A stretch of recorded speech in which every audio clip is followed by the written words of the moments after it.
Softball is a sport in which many laws of physics are applied. According to Newton's first law of motion, an object in motion tends to stay in motion until acted upon by an outside force. This is the basis of many elements of softball. When the pitcher throws the ball, it travels in the direction of the release point. The ball continues on the path until the batter hits the ball, changing its direction and speed. In physics, an object's kinetic energy is equal to work multiplied by displacement. In softball terms, a pitch's velocity equals the force applied by the pitcher times the distance the ball travels before release. This explains why softball pitchers use a long windmill windup. By moving the ball in a circle, it travels a greater distance than if the pitcher moved the ball straight back and then straight ahead.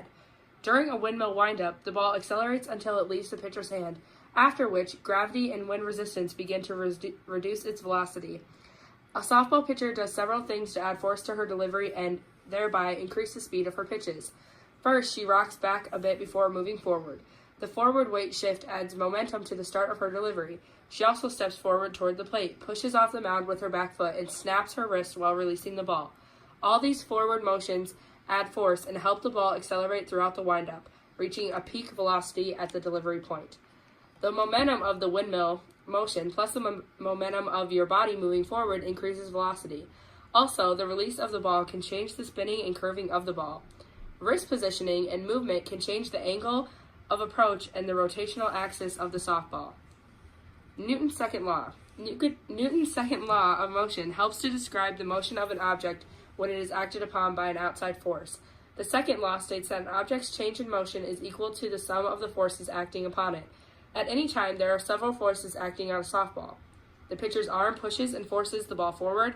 Gravity pulls the ball down toward the earth. Air resistance pushes against the ball as it moves through the air, and the ball's spin during a pitch creates a lifting force. A lower release point can result in pitches with an upward trajectory, resulting in the batter having to fight gravity and adjust to these higher trajectories. Pitchers use the seams on the ball to alter the spin on the ball, which changes the direction. The faster the ball is pitched, the faster the ball will travel after it is hit. The speed of a pitch can change the arc of the pitch. Under normal wind conditions, a 35-mile-per-hour pitch arcs approximately 28 inches, a 40-mile-per-hour pitch arcs approximately 21 inches, and a 60-mile-per-hour pitch arcs approximately 8 inches. So the faster the speed of the pitch, the smaller the arc of the pitch will be.